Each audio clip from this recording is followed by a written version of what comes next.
This podcast is for SEO professionals, and each week, with the help of our wonderful guests, we discuss the important stuff that actually affects our careers and progression, but sadly often doesn't get talked about. You know, the invaluable soft and interpersonal skills that are often taken for granted, such as the skills we need for listening, time management, communication, and more.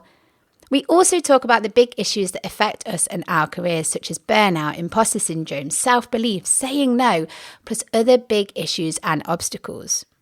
With this podcast, we want to share knowledge on topics that unlock our listeners' true potential and enhance not only their careers, but all parts of their lives. So, are you ready to prioritize your own personal growth and career development? Then let's crack on with this week's episode.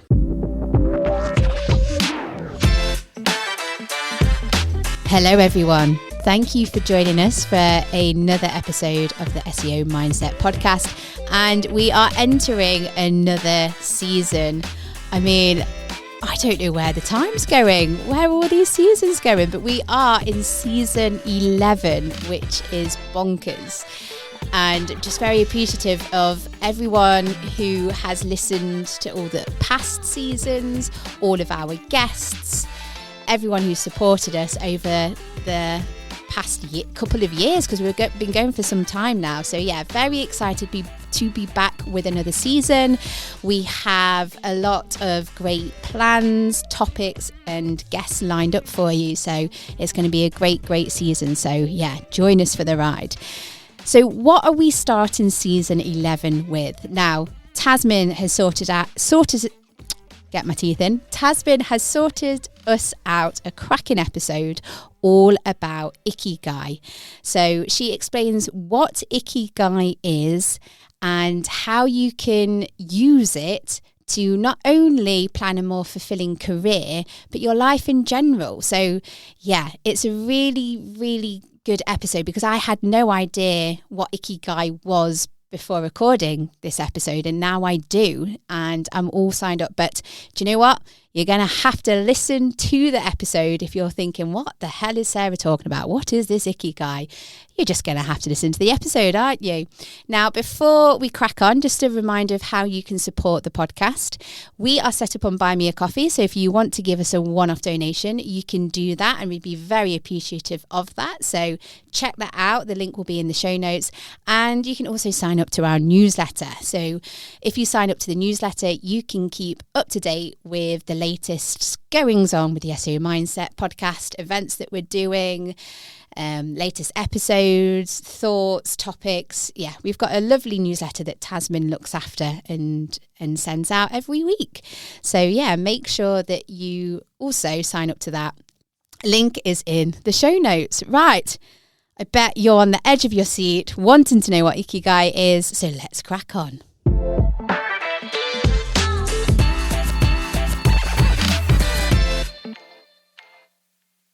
Hello, Tazmin. Hello, Sarah.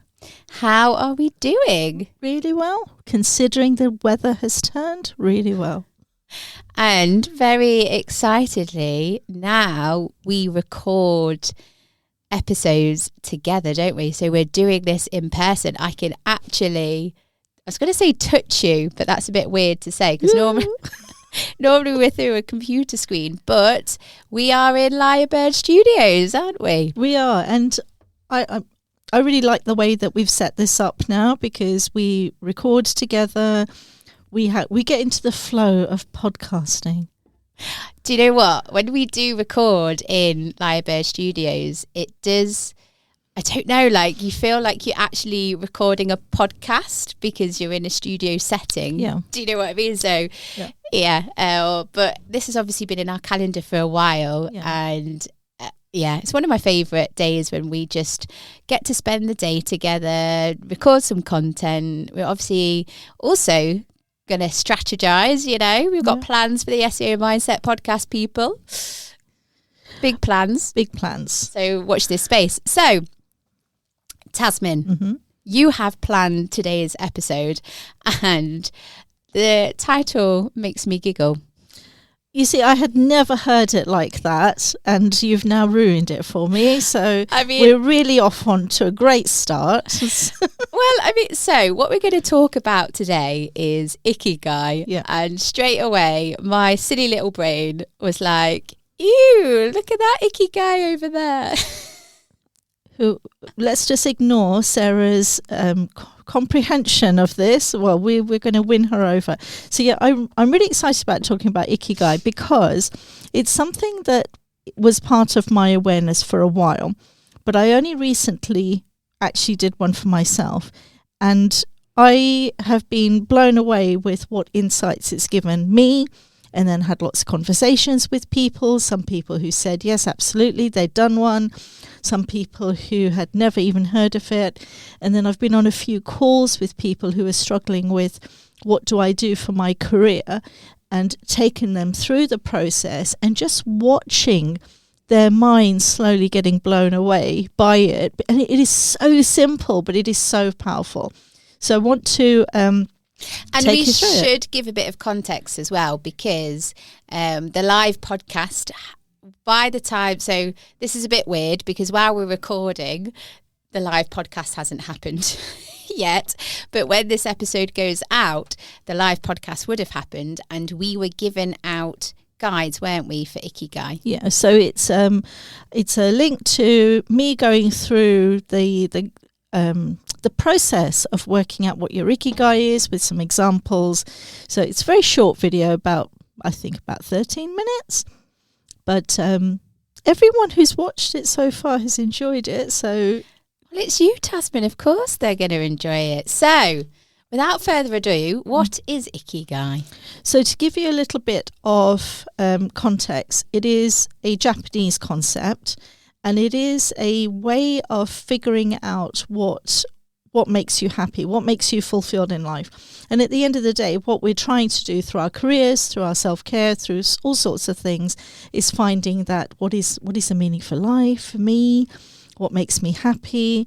And although these are great questions to have the answer for, and many people are searching for it, how do you do it? And I think this is where lots of personal development falls down, because there is, how do I do it?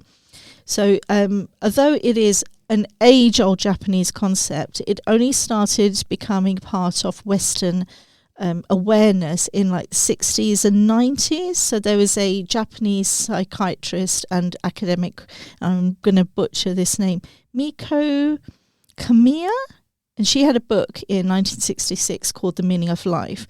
And in 1996, Gordon Matthews also published a book called What Makes Life Worth Living, How Japanese and Americans Make Sense of Their Worlds. But today's not a history lesson. That was the concept. But basically, Ikigai is 4 circles. You start with 4 circles. Do you want to know what the 4 circles are, Sarah? Of course I want to know what the 4 circles are. Right. So the circles are basically, one is where you write down in the circle, what do you love doing? What is it that really makes you feel happy and energized? The SEO Mindset podcast with you, Tazmin. Perfect example. And I did not tell her to say that, but I think we can weave that through it. Then the next circle is you write down everything that you are good at, and in your instance, podcasting. Right. Okay. So already you have something that is in both of those circles. So their circles are interconnected. And the idea is that the 4 circles, so we've talked about circle number 1, what is it that you love? Circle number 2, what are you good at? Circle number 3, what does the world need? Okay. And circle number 4 is, what can you get paid for? Ah. And the intersection of all 4 is your ideal world, your ideal job. But it's more than just a job that we're searching for. We're searching for what is your reason for being. And what you'll find is, so when I filled in the circle of what is it that I love doing, for me it was, well, I love working with people, I love coaching, I love writing, I love reading. And all of those are also things that I am good at. Now, there are some things that I love doing that I'm not particularly good at. So I like dabbling in the garden, for example, but I'm not a very good gardener. So there will be some things that are not in the intersection, but there will be some things that are in the intersection. So then when you overlay it with what does the world need? Does it need gardeners? Yes, but not me, because I'm not very good at it. However, does it need people to help other people guide through life? Yes, the world does need that. So that's where my coaching can go in that intersection. And the fourth circle is, what can you get paid for? You can get paid to be a gardener, but again, not me, because I'm not very good at it. But you can get paid for being a coach. And as you start exploring all of these, and it's not a quick, let me sit down for 5 minutes and just ramble this through, what it starts showing you is these 4 questions actually make you reflect. And that's the power of it. And I suppose it's, so when you're first doing this, you might have lots of different things going on in the different boxes, but I'm imagining that that's a good position to be in, because you need to find your intersect, don't you? You need to find what it is that you're good at. For example, what do I like? I used to do one-to-one kickboxing. I wasn't that good. I just did it for a bit of fun. So yeah, writing that down and that being in one of the boxes, it's like, yes, the world needs coaches for kickboxing, but that's not going to come from me, because it's just something that I do for fun. However, what I do really like doing is speaking. I love building relationships with people. I like podcasting. Yeah. What is it that the world needs? Podcast coaches, podcast consultants, people to help people start and launch a podcast.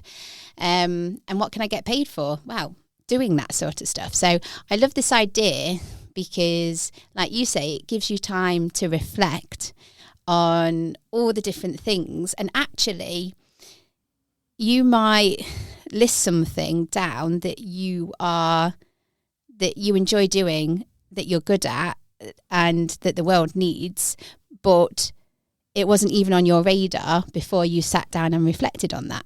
Absolutely. And so, for example, you might enjoy problem solving. Yeah. So here's a SEO example. You might enjoy problem solving. Like, if anyone has an issue, you're straight away, okay, what's the solution? In the SEO world, what do businesses need? Some websites are very messy, traffic drops, things go on with the algorithm.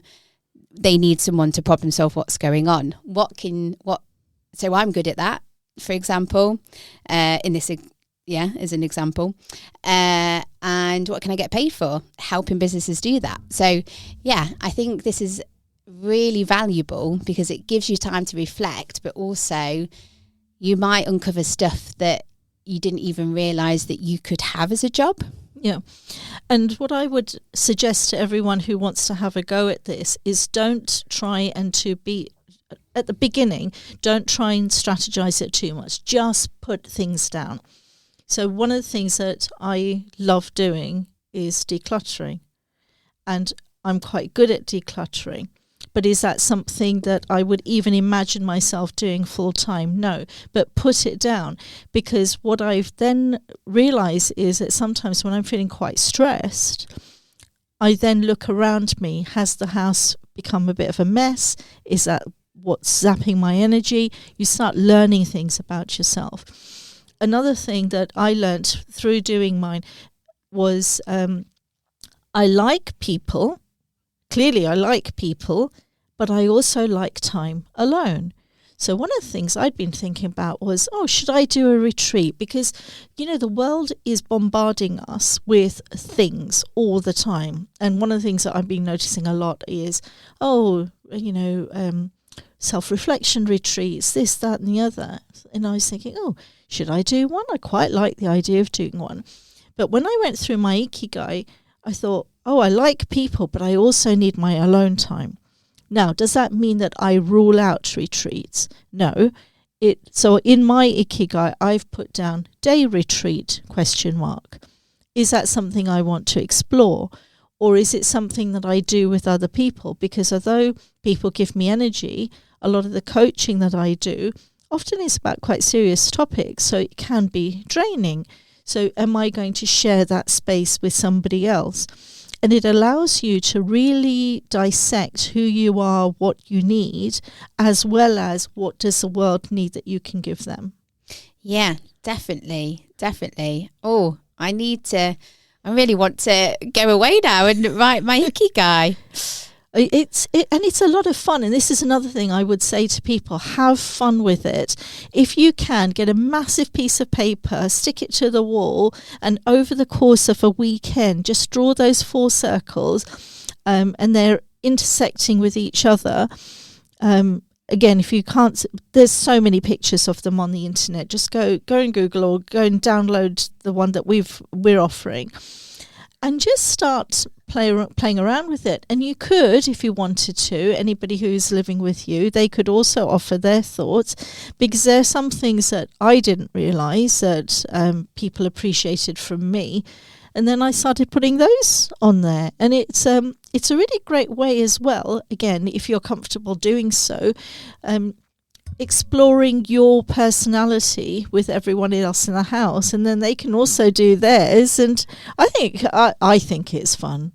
Wow. Do you know, yeah, it is definitely a nice way to spend your weekend.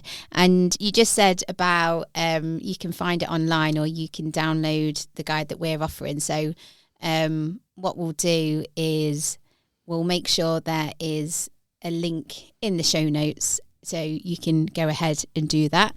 But yeah, like you said, you can also go online and have a look. But I suppose if you download our guide, they get to see your beautiful face. And also it'll be step by step to finding your Ikigai with Tazmin.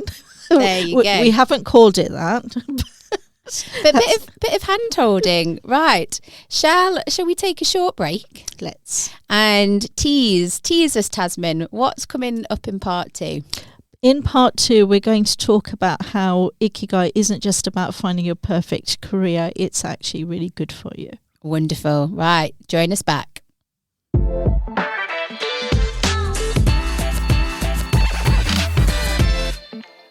Hi, Tazmin here. Are you looking to take your career to the next level? Be more visible, earn more, but also take care of your well-being and have work-life harmony? Well, I can help you, because I'm offering you a free 30-minute consultancy call.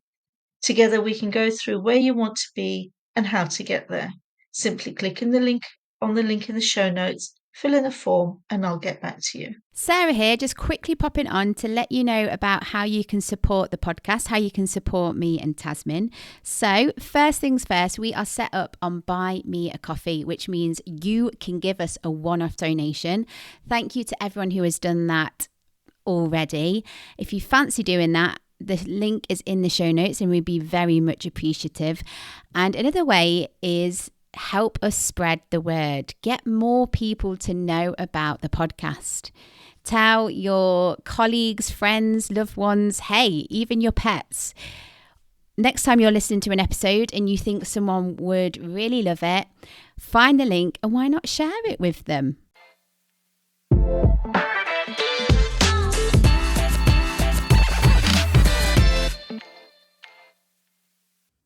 We are back, Tazmin, with part 2. So you've already explained what Ikigai is, and I will take back my comment before of what it reminds me of. Ew! There's an Ikigai over there. I don't know, my brain. Sometimes, what's going on in there? So you've explained what it is. You sold it to me, and I'm sure that you've sold it to our audience. Remind us now what we're going to talk about. So we're going to talk about it, why Ikigai isn't just about finding your best career. Okay. How it can give so much more. Okay, so it's so straight away when you were talking about it, I was like, okay, this is for finding your career. This is finding what you do. But yeah, I suppose, and as we talk about it, it's going to have lots more, what's the word that I'm looking for? Ways that you can use it. Yeah. And actually taking a step back, and maybe I've, because we do focus on career development in this podcast, but actually it's about finding the true meaning to your life. And if you find the job that that you love doing, that you're good at, that the world needs and you can get paid for, you never actually have to retire because you are living your best life. And although I've done this retrospectively for myself quite recently, I didn't do this like 3 years ago, my gut feel of how the work that I do is work that I feel good doing, that I feel that I'm adding value and also getting value. I can't ever imagine myself retiring from the work that I do. But I suppose is it a case of it doesn't become work? Yeah. It's a different mindset, isn't it? And it would be lovely. I mean, very idealistic, I do understand, but it would be lovely if everyone was making money from doing stuff that they love, because exactly, like you wouldn't feel like you were going to work. You would have a purpose. You'd be enjoying. Yeah. You'd have that satisfaction. And on a Sunday afternoon, you wouldn't be dreading, oh my gosh, it's Monday, the start of a working week.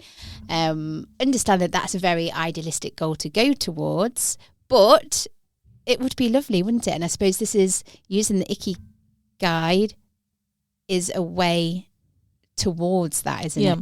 So supposing you've gone through it and thought, actually, I really want to do X career. It isn't about thinking, oh, I hate my life and I'm just going to chuck everything away and go for that. I'm not suggesting that at all. But start chipping away at it.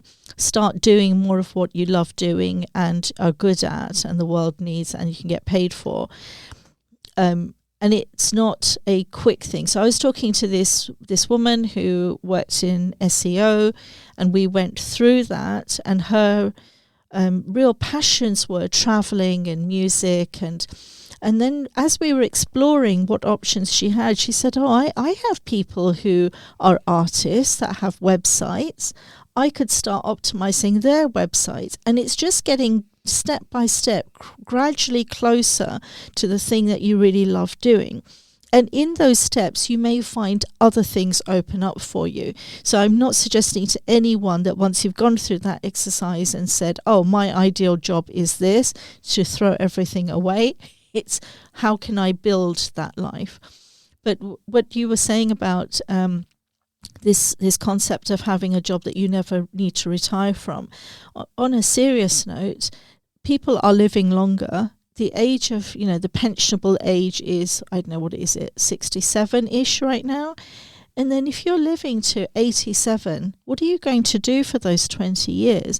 Not suggesting that you won't find anything, but if there is something that you do that, again, you love doing, are good at, the world pays you for it and they need it, then great, even if you do it part-time, which is I was just going to say, maybe rather than retiring and stopping, it's more so slowing down, Absolutely. Isn't it?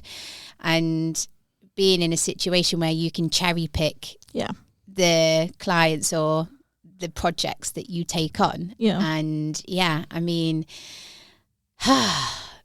I feel hopeful.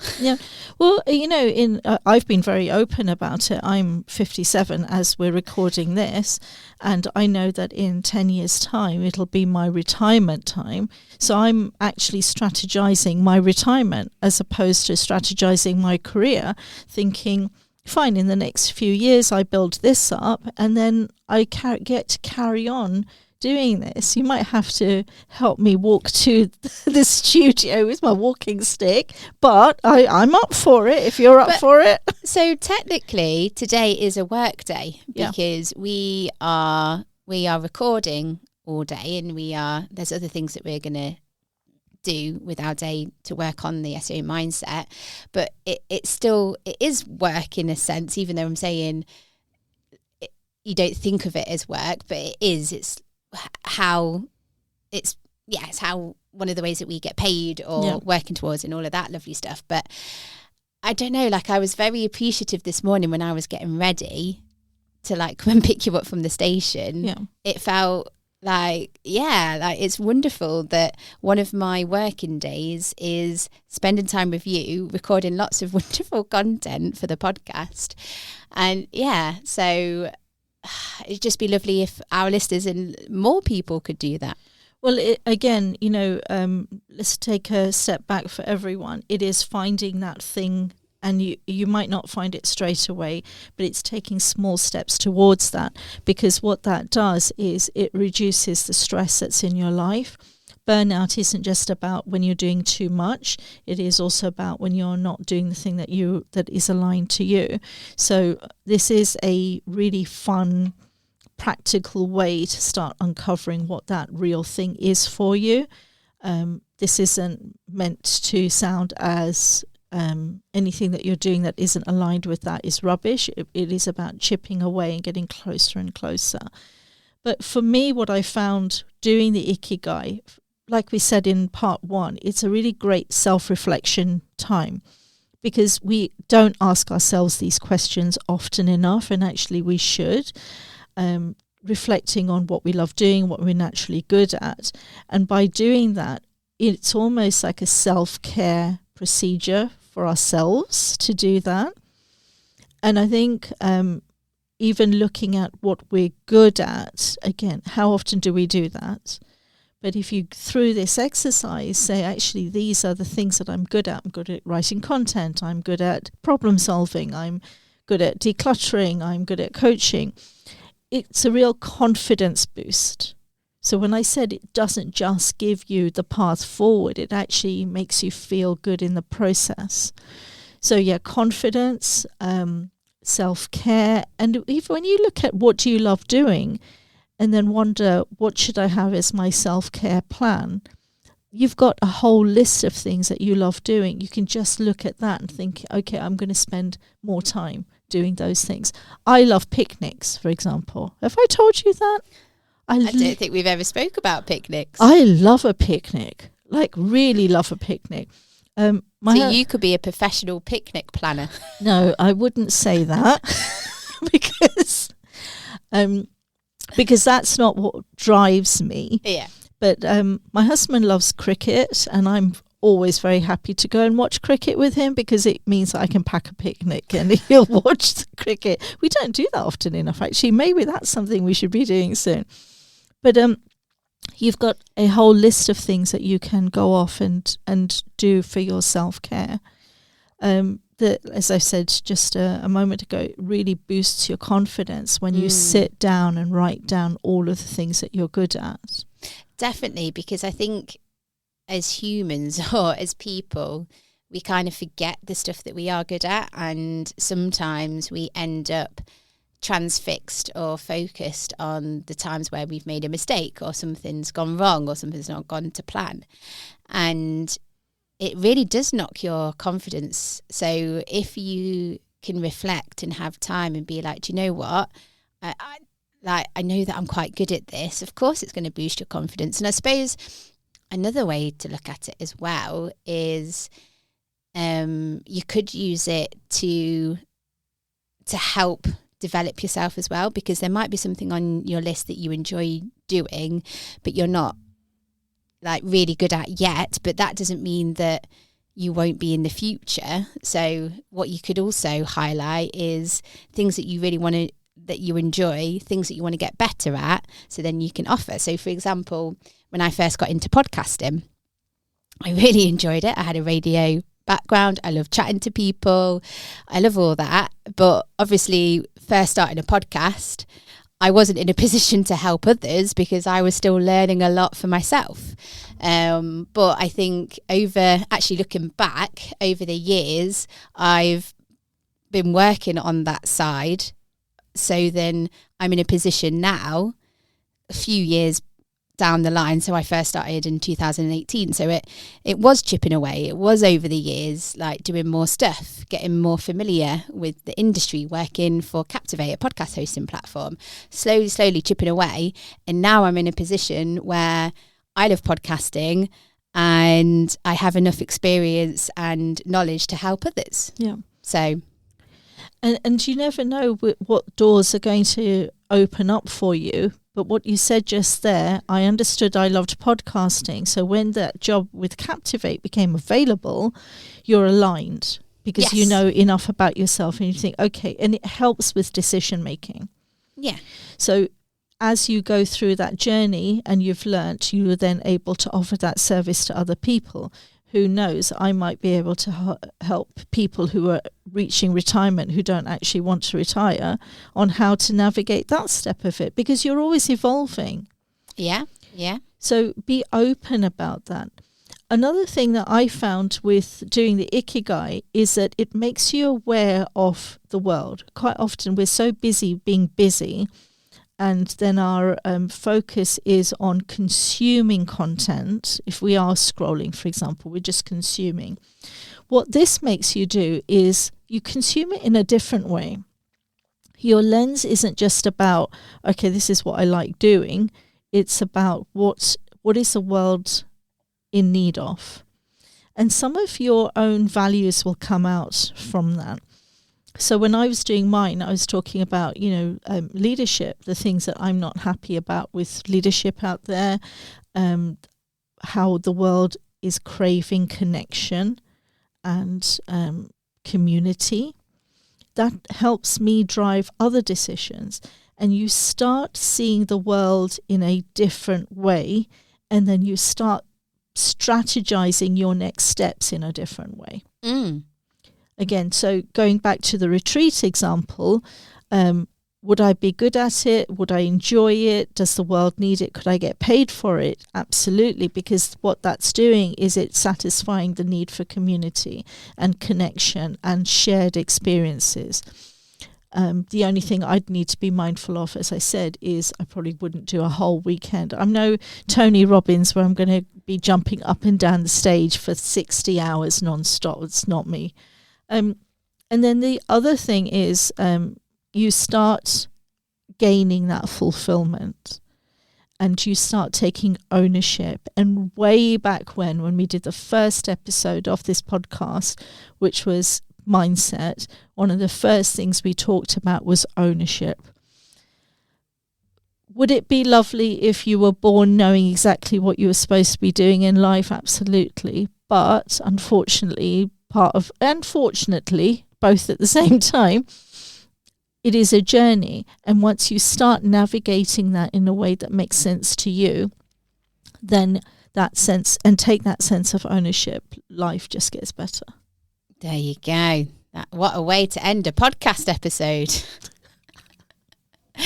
We are at time, Tazmin. Is there anything else that you wanted to squeeze in before? Yes.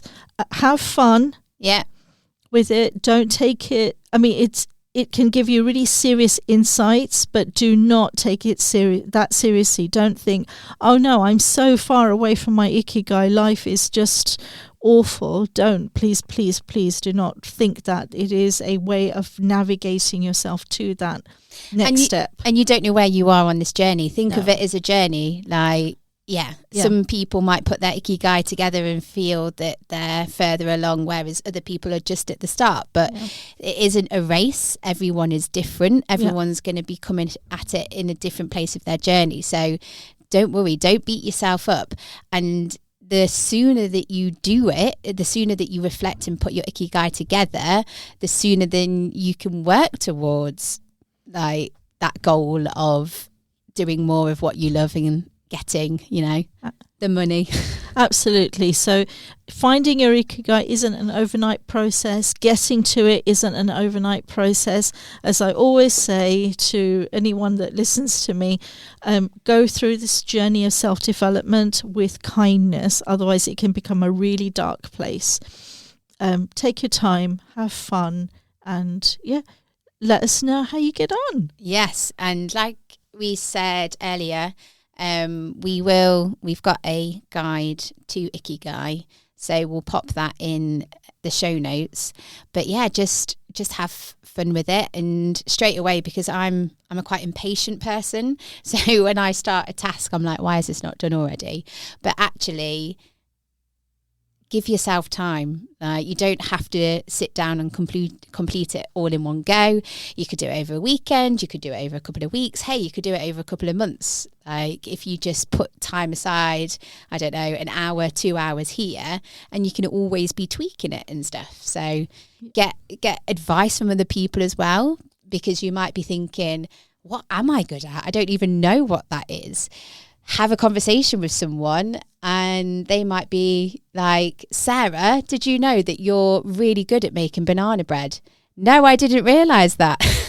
Sort of thing. So yeah, I love this episode. I love Ikigai, and yeah, unfortunately we're gonna have to wrap up. So thank you, Tazmin. That was a cracking episode. Welcome. Thank you for sorting that out for us and our listeners as well.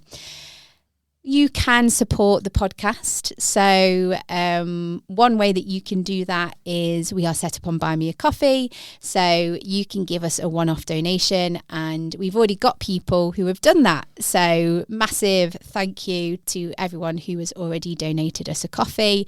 Last time we managed to, when it was Brighton SEO, treat ourselves to some food, which was nice. So you never know. Like, we are very appreciative of that, because, you know, we enjoy doing the podcast, but obviously it takes time and all of that stuff. So yeah, but if you fancy giving us a one-off donation, that would be fabulous.